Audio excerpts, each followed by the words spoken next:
From the studios of Farm Journal Broadcast, this is AgDay.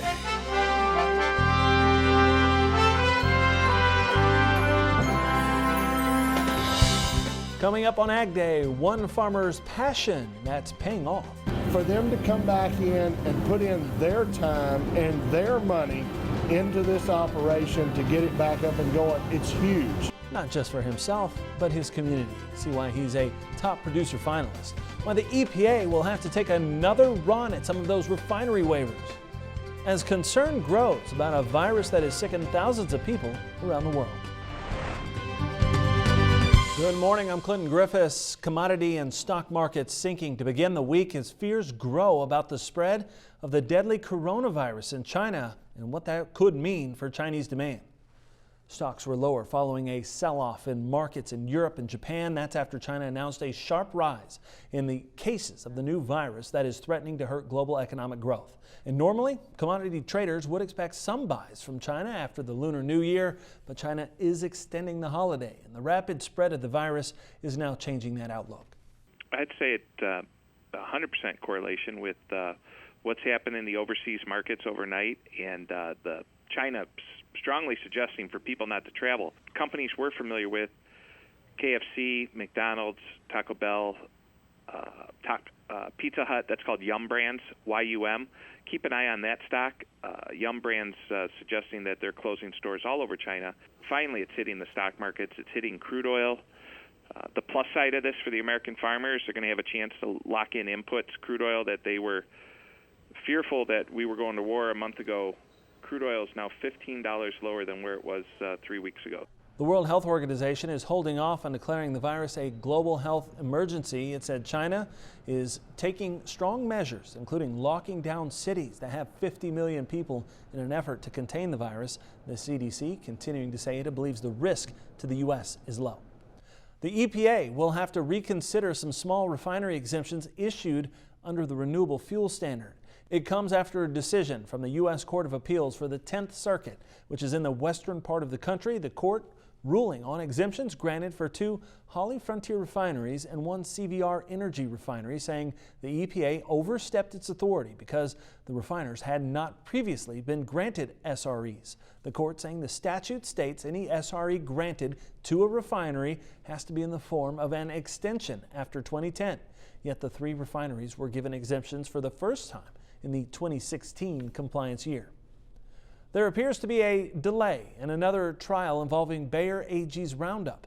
Reuters reporting the company reached an agreement to postpone the trial with lawyers for a plaintiff in Missouri. This was supposed to be the 4th trial regarding Roundup, and it was due to start last Friday. Now, Bayer telling Reuters in a statement, while it is constructively engaged in the mediation process, there is no comprehensive agreement at this time.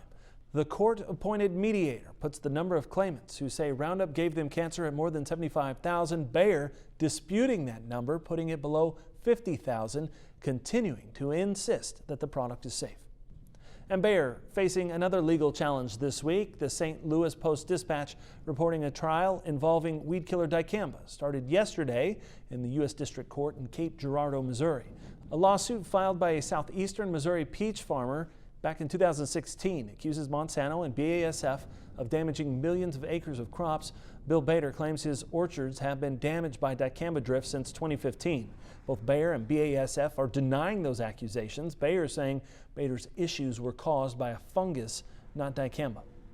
We're less than a week away from the Iowa caucus, and presidential candidates are crisscrossing the state right now, trying to get support in farm country. Democratic frontrunner Joe Biden meeting with labor leaders in Des Moines over the weekend. Senator Elizabeth Warren hosting a town hall meeting in Davenport. She has picked up an endorsement from the Des Moines Register, which said that Warren has, quote, the vision and temperament to push an unequal America in the right direction, end quote.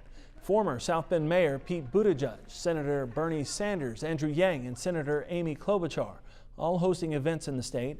Iowa has just 41 pledged delegates, but winning this first matchup of the year is seen as powerful publicity for the candidates. Another system will bring rain and some snow this week. Meteorologist Cindy Clausen joins us with more. Yeah, we're going to have another wet system moving through, especially the south central United States. Let's take a look at our precipitation estimate. We've seen some moisture in the southern plains over the past 24 hours, but watch as we add the next 24 hours onto the picture. So Oklahoma and especially over towards the Arklatex region into the central Gulf Coast states, you're going to be picking up some moisture. Most of that rain, but on the kind of Oklahoma side, we're going to see some colder air and you're going to see some snow in that part of the country as well. We're going to talk a lot more about that coming up in just a few minutes. But you know, despite the conditions, ranchers know you have to get out and check on those cattle. Stuart Somerville of Alberta, Canada, doing just that, sharing this picture on Twitter saying, quote, "This morning at the office." All the cattle there looking pretty content, I would say. Stay tuned. I'll have your national forecast coming up in just a few minutes. Clinton. Still ahead, we talk a lot about China and when it will buy U.S. soybeans, but what about cotton? We dive into that potential Chinese import. And later, meet a top producer finalist who saw untapped potential in his area and decided to do something about it.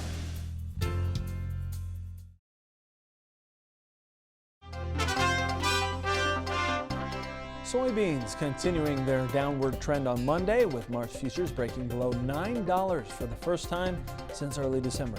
Here's more from the scene. Today in the grain market, soybeans did fall again for the fourth day in a row. That China virus is hurting futures right now. The fears that demand is going to really weaken has created some momentum to push those futures well into its correction. We talked about this last week, that the objective would be somewhere around 846. And we're halfway there already. Corn also dropped really double digits for a while. It had a little bit of a recovery, but it's across the board grain market sell-off because of this virus. Real worries and uncertainty on what's going to happen with demand is really what's at the forefront right now. Wheat was also a lot lower. Now, the futures did breach through a big technical support level, and that pushed it lower pretty strongly, maybe almost 15 or 16 cents in the March contract of Chicago. But some of those huge long positions may be kicking back in because the market was able to recover somewhat. Could cotton also be a hot commodity for China? We get some insights in today's analysis from Farm Journal's Tyne Morgan. Here now with John Payne. John, looking at cotton, you know, I think some cotton groups hopeful that maybe this deal with China and the Phase 1 agreement could include some purchases of U.S. cotton. We could see exports start to ramp up there. Is that what this cotton market needs? Well, the cotton market's going to need higher prices to get the producer to produce for next year. So let's start there. All right, it's all about acreage going forward. I think Informa had 11 million, 12 million acres. We were up around 13 to 14 a year ago. We're coming off a very disappointing growing season, and I don't think that could have been understated. I was a little bit caught off guard by it. Just folks in the Southeast did well, but Texas Panhandle, they just couldn't get it done. And from what I hear, like, these prices aren't encouraging folks to want to plant, especially given how dry it is there.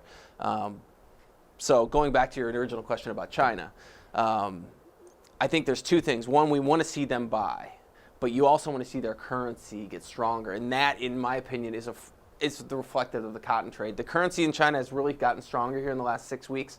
I don't think it's a coincidence. We've seen new higher highs each of the last 6 weeks in that front month cotton contract. As far as what I do with the short term, you know, maybe 73, 74s is in the cards, but I'm not flirting with it here. I would tell folks, just sell your supply and don't worry about re-owning it at this point.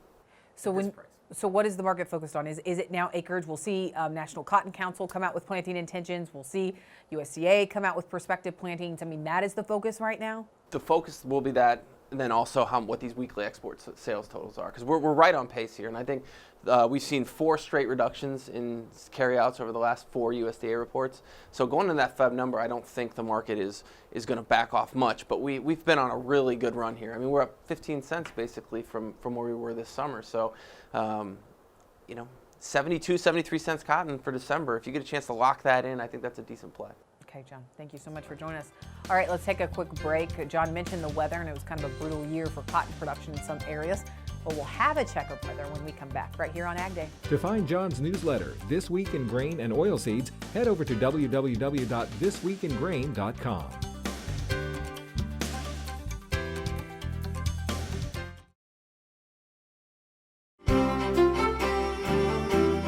Meteorologist Cindy Clausen joining us this morning with a look at our national weather. And Cindy, seems like we're kind of stuck in a pattern here with these storms right in the middle of the country and then the PNW. Yeah, the Pacific Northwest is just been pounded time after time with these systems that have been coming through. But we've also seen a fair amount of wet weather in the south central, southeastern United States and a lot of the nation's midsection as well. Let's take a look at what's going on today. And definitely those two big weather makers are right here in the south central U.S. and once again in the Pacific Northwest. Let's look at this one as we see snow on the backside of this. That's going to be going into the central plains. You can see parts of Oklahoma, and this is going to be moving to the southeast. So we're going to see some snow on the backside of that towards Oklahoma. That rain now moving into the eastern part of Oklahoma, into the Arklatex region. Wet weather, rain and upper elevation snow in the Pacific Northwest.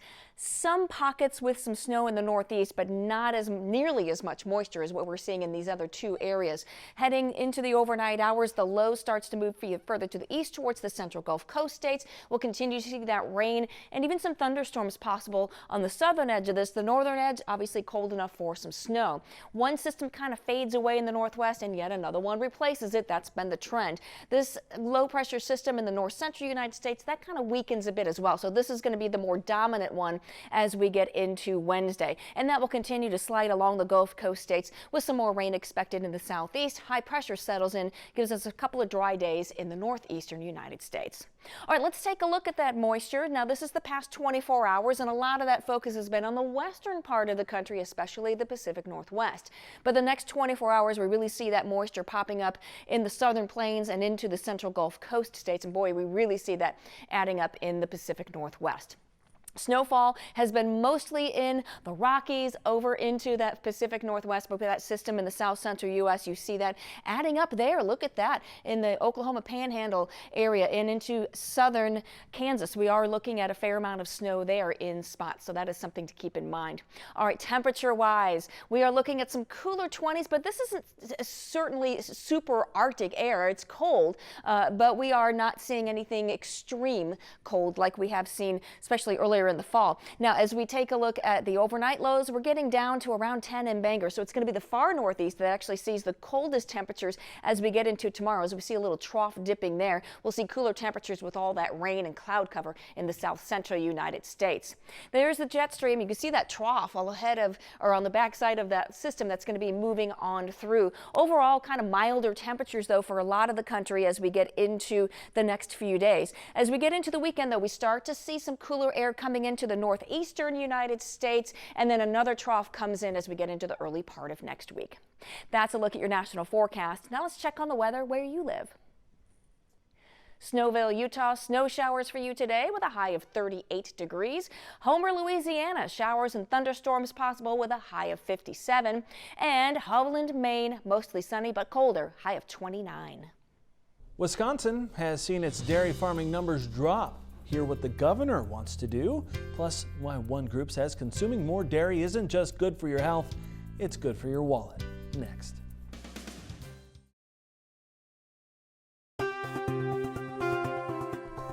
New numbers from USDA report cattle on feed estimated at 12 million head in feedlots with a capacity of 1,000 head or more to start the year. That's an increase of 2% over the same month a year ago. Placements were 3% higher, marketings were 11% lower. Wisconsin's governor wants to tackle the state's farm crisis. He's calling for a special session of the state's legislature as part of a three-prong attack. It follows a record number of farm bankruptcies and farmer suicides in the state. Democratic Governor Tony Evers urging action to help farmers. He noted in his State of the State address that Wisconsin loses an average of 2 dairy farms a day.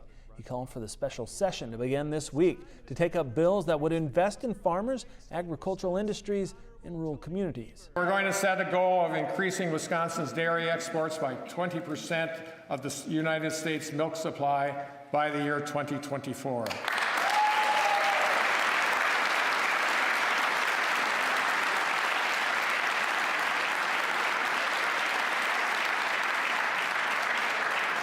Additionally, we're going to expand our farm center and increase staffing at the UW Extension to ensure that farmers and agriculture industries have partners and support closer to home.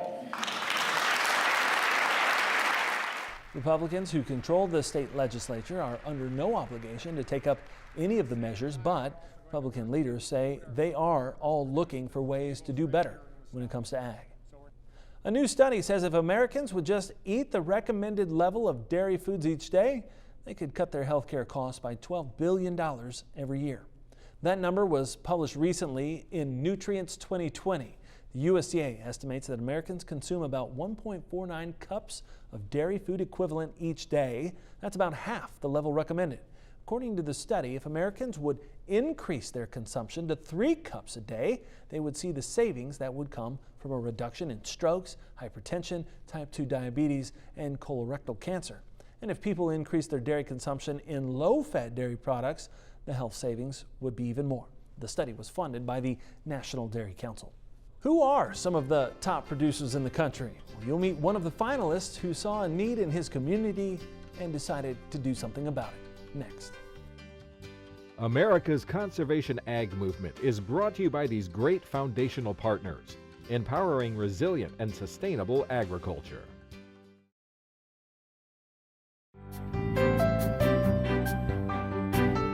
It's that time of year again when our sister publication, Top Producer Magazine, awards a farmer who really excels with their business strategies and community development. 3 finalists are up for the coveted Top Producer Award, and one of the finalists from Louisiana saw a need in his area and decided to do something about it. A constant hum, the motion of cotton moving through the gin. Well, we was actually going to do JBF in the middle, but they didn't get through picking yesterday. As workers and gin owner Sam Ross monitor progress at the Carroll Gin in Northeast Louisiana. We're working 7 days a week, and we run 12-hour shifts. Ross, a native of Pioneer, Louisiana, is used to hard, gritty work. He's farmed thousands of acres of corn, soybeans, and cotton in Louisiana, Arkansas, and Mississippi over his 20-year career. Ross also knows the potential of a dollar. He's a money guy and always has been. Since I was a kid, even when I worked for my grandpa hauling hay, I wanted to keep my money. I didn't want to spend it. I just wanted to hold it for later. His work ethic, selective investments, and money smarts are the foundation of his success. Most recently, recognizing the need to invest and reopen this gin after it closed years ago. But when a gin closes, when they close their doors, it is almost impossible to start one back up. For them to come back in and put in their time and their money into this operation to get it back up and going, it's huge. Ross's financial choices come with history. He's rented and owned more than 45,000 acres. His first land purchase was just 100 acres 3 years after high school. And it wasn't long after that he was farming 1,200 acres on his own. I just went along with him to help him get his feet on the ground to get started. And after a couple of years of that, he didn't need any help, you know. Along with his wife, Stacy, Check his combine out. a former banker who also works for the farm. Everything we do on every acre, I keep up with that. His mentality has evolved in recent years when it comes to buying farm ground. If you're going to buy a piece of farmland, you need to put at least 50% down to where you can cash flow the notes. And who wants to put 50% down? So that's his philosophy behind all of that's changed. All we can do now is just buy smaller blocks and pay cash for them. Ross still rents much more land than he owns, and he uses crop insurance as a spending cap. It's given him the opportunity to farm. If corn insurance will cover you $400 an acre and I can put $400, maybe $450 in it and still do a good job of farming it, but not have much downside risk, then it's a viable deal. If the land he has the opportunity to be leased or doesn't fit the budget, he doesn't take the risk. Ross is also making a profit on his farm equipment. He now leases most of his machinery to increase productivity and have the best technology. And if something happens and some of these leased lands go away, we can let those leases go back without having a real financial investment in some equipment. All right, good deal. Well, we'll either be over there or you can run back over here. Be it a trip to the gin with his dad or a visit to the office. He's just dedicated. He wants to make his employees better. He wants to see the community thrive. This farm and Sam Ross are finding success with help from family and friends, and a future goal to give back and consult young farmers. Moving forward, from gin to farm and on into the future. Congratulations to Sam Ross, a candidate for Top Producer of the Year.